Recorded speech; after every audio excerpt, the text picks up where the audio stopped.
दोस्तों एक बार फिर से हम आपके लिए SECR railway form fill up 2026 apply online process की अपडेट लेके आ चुके हैं। किस तरह से आप रेलवे SECR अप्रेंटिस के 1644 खाली पदों के लिए अपने फॉर्म अप्लाई कर सकते हो। स्टेप बाय स्टेप कंप्लीट जानकारी आपको इस वीडियो में दी जाएगी। लास्ट डेट ऑनलाइन आवेदन करने की 4 जून 2026 है।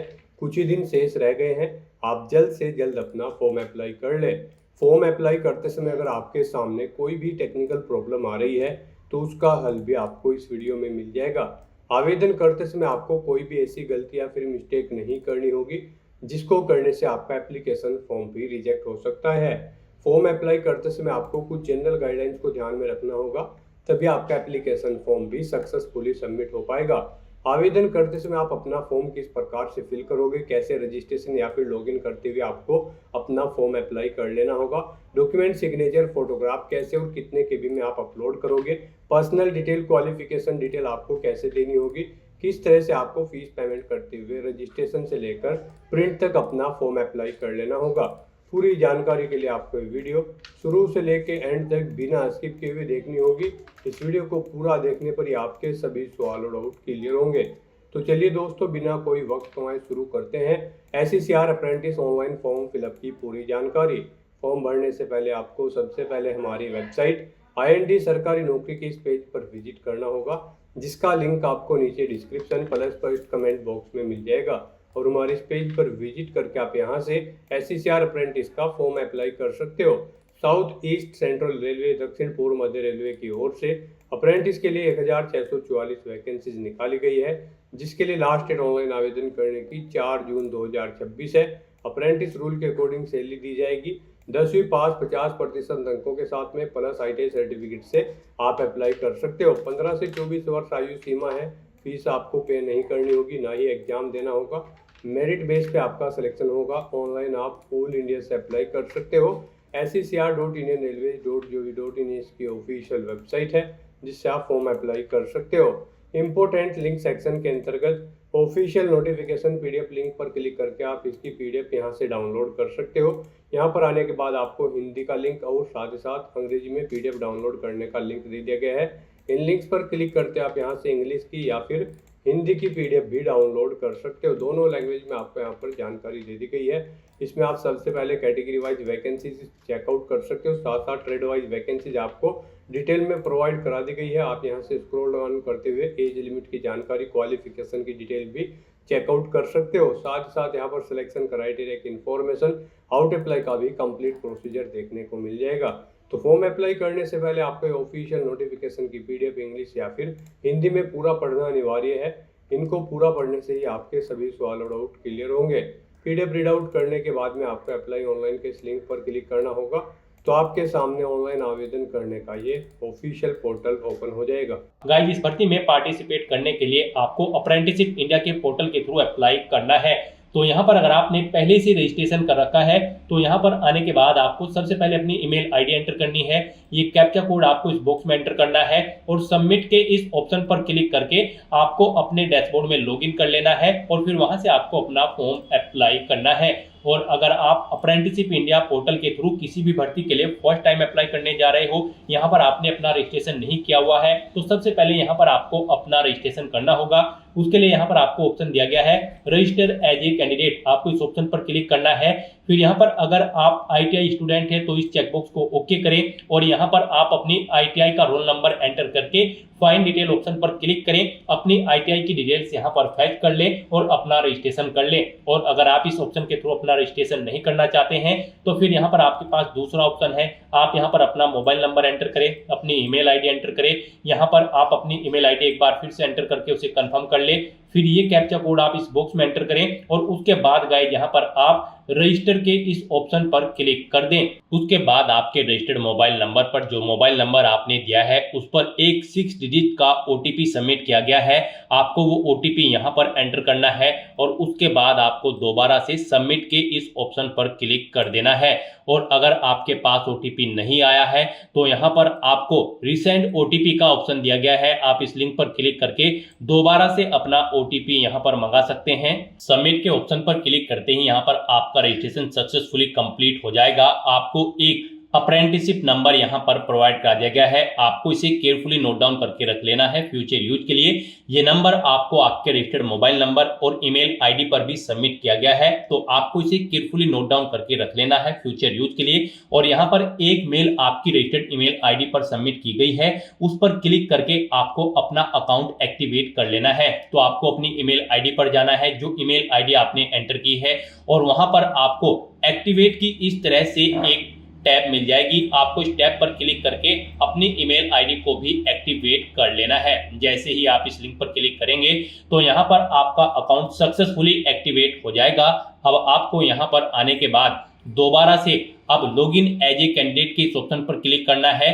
फिर यहाँ पर आपको अपनी ईमेल आईडी एंटर करनी है। उसके बाद यहाँ पर आपको ये कैप्चा कोड इस बॉक्स में एंटर करना है, और फिर गाइज आपको सबमिट के इस ऑप्शन पर क्लिक कर देना है।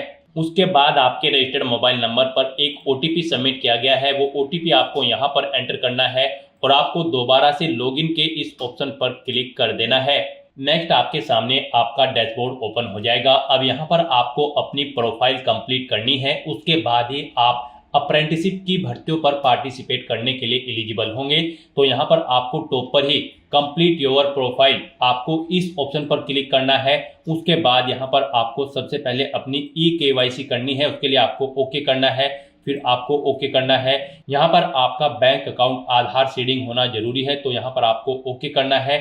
उसके लिए अब यहाँ पर आपको कंप्लीट KYC, यहाँ पर KYC का ऑप्शन दिया गया है, यहाँ से आप कंप्लीट योर KYC के इस ऑप्शन पर क्लिक करें, या फिर यहाँ पर आप कंप्लीट योर KYC के इस ऑप्शन पर क्लिक कर लें। उसके बाद यहाँ पर आपको अपना आधार नंबर एंटर करना है। फिर आपको इस चेक बॉक्स को ओके करना है। उसके बाद आपको इस पेज को नीचे स्क्रॉल डाउन करना है, और फिर आपको यहाँ पर सेंड OTP के इस ऑप्शन पर क्लिक कर देना है। नेक्स्ट आपके सामने कुछ इस तरह से इंटरफेस ओपन होगा। अब यहाँ पर आपके मोबाइल नंबर पर एक OTP सबमिट किया गया है। उस मोबाइल नंबर पर जिससे आपका आधार कार्ड अटैच है, वो OTP आपको यहाँ पर एंटर करना है, और फिर आपको वेरीफाई के इस ऑप्शन पर क्लिक कर देना है। उसके बाद आपके सामने कुछ इस तरह से इंटरफेस ओपन होगा। अब यहाँ पर आपको अपना डिस्ट्रिक्ट सेलेक्ट कर लेना है। फिर यहाँ पर आपको आपके फादर का नाम शो कर दिया जाएगा। उसके बाद यहाँ पर आपसे पूछा गया है, यहाँ पर जो ये नाम शो हुआ है उससे आपका क्या रिलेशनशिप है। यहाँ पर आप ऑप्शन सेलेक्ट करें, फादर, मदर, या फिर सपोज आप अपने अकॉर्डिंग यहाँ पर ऑप्शन सेलेक्ट करें। उसके बाद आपको इस पेज को नीचे स्क्रॉल डाउन करना है। उसके बाद यहाँ पर आपको आपके आधार का जो आपका फोटो है वो यहाँ पर आपको शो कर दिया जाएगा। इस अकाउंट की प्रोफाइल इमेज यहाँ पर आप अपलोड कर दें। आपको अपलोड इमेज के ऑप्शन पर क्लिक करना है, फोटो को सिलेक्ट करना है, और यहाँ पर अपनी इस प्रोफाइल के लिए इमेज को यहाँ पर अपलोड कर देना है। इमेज आपकी JPEG या फिर JPG या फिर PNG फॉर्मेट में होनी चाहिए। 4 MB से कम उसका साइज होना चाहिए। तो यहाँ पर अपनी प्रोफाइल इमेज अपलोड करने के बाद फिर आपको गो के इस ऑप्शन पर क्लिक करना है। इस तरह से यहाँ पर आपकी KYC कंप्लीट हो जाएगी। आपको आपके डैशबोर्ड में डायरेक्ट कर दिया जाएगा। अब यहाँ पर आपको अपनी बैंक डिटेल देनी है। अब यहाँ पर आपको बैंक डिटेल के सामने अपडेट के इस ऑप्शन पर क्लिक करना है। उसके बाद आपके सामने कुछ इस तरह से इंटरफेस ओपन होगा। अब यहाँ पर आकर आपको अपना बैंक का IFSC कोड एंटर करना है और फाइंड के ऑप्शन पर क्लिक कर देना है। उसके अकॉर्डिंग यहाँ पर आपके बैंक का नेम आपको यहाँ पर शो कर दिया जाएगा। फिर यहाँ पर आपको अपना अकाउंट नंबर एंटर करना है। वही अकाउंट नंबर आपको एक बार फिर से एंटर करके उसे कंफर्म कर लेना है। फिर यहाँ पर आपको अपने बैंक का अकाउंट टाइप सेलेक्ट करना है। आपका अकाउंट सेविंग है या फिर करंट है, आप अपने अकॉर्डिंग ऑप्शन सेलेक्ट करें। फिर यहाँ पर आपसे पूछा गया कि क्या आपका बैंक अकाउंट लिंक है या फिर सीडेड है आधार के साथ। अगर है तो यस करें, नहीं है तो नो ऑप्शन सेलेक्ट करें, और अगर नहीं पता है तो आप डोंट नो ऑप्शन पर क्लिक करें। और फिर यहाँ पर आपको डिक्लेयर करना है कि आपको पता है DBD का जो अमाउंट होता है वो आपके आधार सीडेड अकाउंट में ही सबमिट किया जाता है। तो आपको इस चेकबॉक्स को ओके कर देना है, और फिर गाइस यहाँ पर आपको सबमिट के इस ऑप्शन पर क्लिक कर देना है। इस तरह से यहाँ पर आपके बैंक अकाउंट की सभी डिटेल सक्सेसफुली सेव हो जाएगी। यहाँ पर आप इन्हें चेकआउट करें। कहीं पर कोई मिस्टेक है तो आप एडिट के इस ऑप्शन पर क्लिक करके एडिट कर लें, और सभी डिटेल्स ओके हैं तो बस यहाँ पर अब आपको बैक के इस ऑप्शन पर क्लिक करना है। नेक्स्ट यहाँ पर अब आपको अपनी क्वालिफिकेशन की डिटेल देनी है। तो यहाँ पर आपको इस सेक्शन में अपने डैशबोर्ड में आकर अपडेट के इस ऑप्शन पर दोबारा से क्लिक करना है। नेक्स्ट आपके सामने कुछ इस तरह से इंटरफेस ओपन होगा। अब यहाँ पर आपको अपनी एजुकेशन डिटेल देनी है। यहाँ पर आप क्वालिफिकेशन टाइप में सेलेक्ट करें, एजुकेशनल क्वालिफिकेशन देना चाहते हो या फिर ट्रेन अंडर स्कीम के तहत जो क्वालिफिकेशन है उनकी डिटेल आप देना चाहते हो, यहाँ पर आप अपने अकॉर्डिंग ऑप्शन सेलेक्ट करें। एजुकेशनल क्वालिफिकेशन अगर आप सिलेक्ट करते हैं तो फिर यहाँ पर आप अपनी कोई भी क्वालिफिकेशन, जिस क्वालिफिकेशन की डिटेल आप देना चाहते हैं यहाँ पर सिलेक्ट करें। जैसे कि 10th की अगर आप डिटेल देना चाहते हैं तो यहाँ पर आप 10th ऑप्शन सेलेक्ट करें। फिर यहाँ पर आपको अपनी 10th की स्पेशलाइजेशन अगर आपकी है तो यहाँ पर आप एंटर कर दे। इंस्टीट्यूट या स्कूल का नाम दे जिससे आपने अपनी 10वीं क्लास पास आउट की है। एग्रीगेट मार्क्स यहाँ पर यानी कि कितने मार्क्स आपने ऑब्टेन किए हैं वो यहाँ पर आप एंटर करें। इस पेज को नीचे स्क्रॉल डाउन करें, टोटल मार्क्स यहाँ पर आप एंटर करें जिसमें से आपने मार्क्स ऑब्टेन किए हैं। फिर यहाँ पर आपको अपनी परसेंटेज एंटर करनी है। उसके बाद यहाँ पर आपको बताना है कि कब आपने 10th पढ़नी स्टार्ट की थी, वो डेट आप यहाँ पर इस कैलेंडर में से सिलेक्ट करें। कब आपकी कंप्लीट हुई है वो डेट यहाँ पर आप सिलेक्ट करें। फिर यहाँ पर आपको अपना क्वालिफिकेशन डॉक्यूमेंट, जैसे कि अगर आप 10वीं क्लास की डिटेल प्रोवाइड करा रहे हैं तो 10वीं का रिजल्ट या फिर सर्टिफिकेट यहाँ पर आपको अपलोड करना है। आपको चूज फाइल बटन पर क्लिक करना है, फाइल को सिलेक्ट कर लेना है और उसे यहाँ पर आपको अपलोड कर देना है। आपका जो डॉक्यूमेंट होगा वो JPEG, JPG, PNG या फिर PDF फॉर्मेट में होना चाहिए। 4 MB से कम उसका साइज होना चाहिए। तो इस तरह से यहाँ पर अपनी डिटेल प्रोवाइड कराने के बाद फिर आपको अपडेट के इस ऑप्शन पर क्लिक करना है। उसके बाद आपको आपके डैशबोर्ड में डायरेक्ट कर दी जाएगा। यहाँ पर आपकी 10th क्लास की डिटेल ऐड हो चुकी है, यहाँ से आप चेकआउट कर सकते हो। उसके बाद अगर आप 12th, ITI, ग्रेजुएट या फिर पोस्ट ग्रेजुएट की डिटेल देना चाहते हो तो यहाँ पर आपको ऐड एजुकेशन के इस ऑप्शन पर क्लिक करना है। दोबारा से आपके सामने यहाँ पर एजुकेशन डिटेल का ये इंटरफेस ओपन हो जाएगा। अब यहाँ पर आपको अपनी क्वालिफिकेशन का टाइप सेलेक्ट करना है। उसके बाद आपको अपनी क्वालिफिकेशन सेलेक्ट कर लेनी है, जिस क्वालिफिकेशन की डिटेल आप देना चाहते हैं। फिर यहाँ पर आपको कैटेगरी या सेक्टर सेलेक्ट कर लेना है जिसमें आपने अपनी 12वीं, 10वीं या फिर ग्रेजुएशन कंप्लीट की है। उसके बाद यहाँ पर आपकी अगर कोई स्पेशलाइजेशन है तो वो एंटर कर दें, नहीं है तो इस कॉलम को खाली छोड़ दें। उसके बाद आपको अपने इंस्टीट्यूट या फिर कॉलेज का नाम देना है। एग्रीगेट मार्क्स, कितने मार्क्स आपने ऑब्टेन किए हैं वो आपको एंटर करने हैं। टोटल कितने मार्क्स थे जिसमें से आपने मार्क्स ऑब्टेन किए हैं वो आपको एंटर करने हैं। अपनी परसेंटेज यहाँ पर आपको एंटर करनी है। स्टार्टिंग डेट देनी है, कब आपने क्वालिफिकेशन स्टार्ट की थी, कब एंड हुई है यानी कि कंप्लीट हुई है वो डेट आपको सिलेक्ट कर लेनी है। फिर यहाँ पर आपको अपना डॉक्यूमेंट अपलोड कर देना है, यानी कि अगर 12वीं की डिटेल आप प्रोवाइड करा रहे हैं तो उसकी मार्कशीट या फिर सर्टिफिकेट आपको अपलोड करना होगा। आपको चूज फाइल बटन पर क्लिक करना है, फाइल को सिलेक्ट कर लेना है और उसे यहाँ पर अपलोड कर देना है। फाइल आपकी JPEG, JPG, PNG या फिर PDF फॉर्मेट में होनी चाहिए। 4 MB से कम उसका साइज होना चाहिए। तो इस तरह से अपनी डिटेल प्रोवाइड कराने के बाद आपको दोबारा से अपडेट के इस ऑप्शन पर क्लिक करके अपनी डिटेल प्रोवाइड करा देनी है। इस तरह से यहाँ पर आपकी 12th क्लास की डिटेल भी ऐड हो जाएगी। उसके बाद अगर आप ITI या फिर ग्रेजुएट की डिटेल देना चाहते हैं तो यहाँ पर आपको आपके डैशबोर्ड में दोबारा से ऐड एजुकेशन के इस ऑप्शन पर क्लिक करना है। आपके सामने यही इंटरफेस शो होगा। यहाँ पर आप अपनी एजुकेशनल क्वालिफिकेशन ऑप्शन सेलेक्ट करें, फिर क्वालिफिकेशन सेलेक्ट करें, ITI या फिर ग्रेजुएट या फिर पोस्ट ग्रेजुएट। ITI अगर आप सेलेक्ट करते हैं तो फिर यहाँ पर आपको बताना है आपने अपनी ITI NCVT या फिर SCVT किससे कंप्लीट की है, आप अपने अकॉर्डिंग ऑप्शन सेलेक्ट करें। स्पेशलाइजेशन यहाँ पर आप सिलेक्ट करें किस में आपने अपनी ITI कंप्लीट की है, यहाँ पर आप अपने अकॉर्डिंग ऑप्शन सेलेक्ट करें। फिर इंस्टीट्यूट का नाम दें जिससे आपने अपनी ITI कंप्लीट की है, कितने मार्क्स आपने ऑब्टेन किए हैं वो यहाँ पर आप एंटर करें। उसके बाद यहाँ पर आपसे पूछा गया है कि यहाँ पर आपको टोटल कितने मार्क्स थे जिसमें से आपने मार्क्स ऑब्टेन किए हैं वो आपको एंटर करने हैं। अपनी परसेंटेज देनी है, कितने % मार्क्स आपने ऑब्टेन किए हैं ITI में, कब स्टार्ट की थी ITI पढ़नी, कब कंप्लीट हुई है वो डेट आप यहाँ पर सिलेक्ट कर लें। उसके बाद यहाँ पर आप अपनी ITI की जो क्वालिफिकेशन डॉक्यूमेंट है उन्हें यहाँ पर आप अपलोड कर दें। वो JPEG, JPG, PNG या फिर PDF फॉर्मेट में होने चाहिए। 4 MB से कम आपकी फाइल का साइज होना चाहिए। आपको चूज फाइल बटन पर क्लिक करना है, फाइल को सिलेक्ट कर लेना है और अपने यहाँ पर डॉक्यूमेंट को अपलोड कर देना है। इस तरह से अपनी डिटेल प्रोवाइड कराने के बाद फिर आपको अपडेट के इस ऑप्शन पर क्लिक करना है और अपनी ITI की डिटेल भी यहाँ पर आपको ऐड कर देनी है। उसके बाद अगर आप ग्रेजुएशन, पोस्ट ग्रेजुएशन या फिर कोई अन्य डिग्री या फिर डिप्लोमा की डिटेल देना चाहते हैं तो सेम प्रोसेस आपको यही करना होगा और आपको अपनी हायर क्वालिफिकेशन तक की सभी डिटेल्स यहाँ पर ऐड कर देनी होगी। इस तरह से यहाँ पर अपनी हायर क्वालिफिकेशन तक की डिटेल प्रोवाइड कराने के बाद आपको फिर दोबारा से यहाँ पर अपने प्रोफाइल के इस ऑप्शन पर क्लिक करना है। फिर यहाँ पर आपको डैशबोर्ड के इस ऑप्शन पर क्लिक करना है। फिर आपको आपके डैशबोर्ड में में डायरेक्ट कर दिया जाएगा। यहाँ पर आकर अब आपको मदर नेम के सामने अपडेट के इस ऑप्शन पर क्लिक करना है।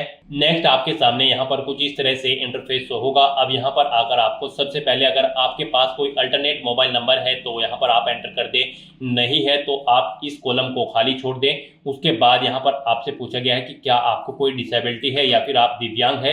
अगर है तो यहाँ पर आप येस ऑप्शन सेलेक्ट करें और फिर उसकी डिटेल दें, नहीं है तो आप नो ऑप्शन सेलेक्ट करें। येस ऑप्शन अगर आप सेलेक्ट करते हो तो फिर यहाँ पर आपको अपनी डिसेबिलिटी की परसेंटेज मेंशन करनी है। डिसेबिलिटी का कोई प्रूफ यानी कि सर्टिफिकेट आपको अपलोड करना है, जेपीजी, पीएनजी या फिर पीडीएफ फॉर्मेट में 4 MB से कम उसका साइज होना चाहिए। अपनी डिसेबिलिटी कैटेगरी यहाँ पर आपको सिलेक्ट कर लेनी है, सब डिसेबिलिटी कैटेगरी आपको सिलेक्ट करनी है। और गाइज अगर आप दिव्यांग या फिर डिसेबिलिटी आपको नहीं है तो यहाँ पर आपको सिंपली नो ऑप्शन सिलेक्ट करना है। इस पेज को नीचे स्क्रॉल डाउन करना है और फिर यहाँ पर आपको अपनी मदर का नाम एंटर करना है। उसके बाद यहाँ पर आपको अपना कोई आईडी प्रूफ यहाँ पर सिलेक्ट कर लेना है, जैसे कि पैन कार्ड या फिर ड्राइविंग लाइसेंस या फिर अदर। आप अपने अकॉर्डिंग ऑप्शन सेलेक्ट करें। फिर यहाँ पर आपको अपना वो आईडी प्रूफ अपलोड कर देना है। चूज फाइल बटन पर क्लिक करना है, फाइल को सिलेक्ट कर लेना है और अपना आईडी प्रूफ आपको यहाँ पर अपलोड कर देना है। वो जेपीजी, पीएनजी या फिर पीडीएफ फॉर्मेट में होना चाहिए, 4 MB से कम उसका साइज होना चाहिए और उसका नंबर यहाँ पर आपको एंटर कर देना है। फिर यहाँ पर आपको अपना स्टेट सिलेक्ट करना है, अपना डोमिसाइल यहाँ पर आपको अपलोड करना है कि आप उस स्टेट के मूल निवासी है या फिर नहीं। तो उसके लिए यहाँ पर आपको अपना डोमिसाइल अपलोड करना है। वो यहाँ पर आपका जेपीजी, पीएनजी, पीडीएफ, डॉक या फिर डॉक्स फाइल होनी चाहिए, 4 MB से कम उसका साइज होना चाहिए। उसके लिए भी आपको चूज फाइल बटन पर क्लिक करना है, फाइल को सिलेक्ट कर लेना है और अपना डोमिसाइल यहाँ पर आपको अपलोड कर देना है। फिर आपको इस पेज को नीचे स्क्रॉल डाउन करना है और उसके बाद यहाँ पर आपको अपनी कैटेगरी सिलेक्ट कर लेनी है, जिस कैटेगरी से आप बिलोंग करते हैं। उसके बाद यहाँ पर आपको अपना एड्रेस एंटर करना है। गाइस यहाँ पर एक एड्रेस आपके आधार से अटैच करके ऑटोमेटिकली फिल कर दिया गया है। इसके अलावा अगर आपका कोई और एड्रेस है तो वो यहाँ पर आप एंटर कर दें और फिर गाइस यहाँ पर आपको इस पेज को नीचे स्क्रॉल डाउन करना है।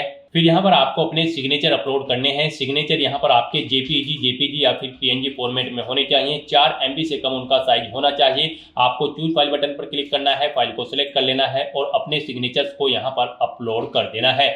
उसके बाद अगर आप अपने बारे में कुछ इन्फॉर्मेशन देना चाहते हैं तो यहाँ पर इस बॉक्स में आप प्रोवाइड करा सकते हैं। इस तरह से अपनी डिटेल यहाँ पर फिल करने के बाद फिर आपको अपडेट के इस ऑप्शन पर क्लिक करना है। इस तरह से आपकी डिटेल सक्सेसफुली सेव हो जाएगी। फिर आपको अपने प्रोफाइल के इस ऑप्शन पर क्लिक करना है, दोबारा से डैशबोर्ड के ऑप्शन पर क्लिक कर देना है।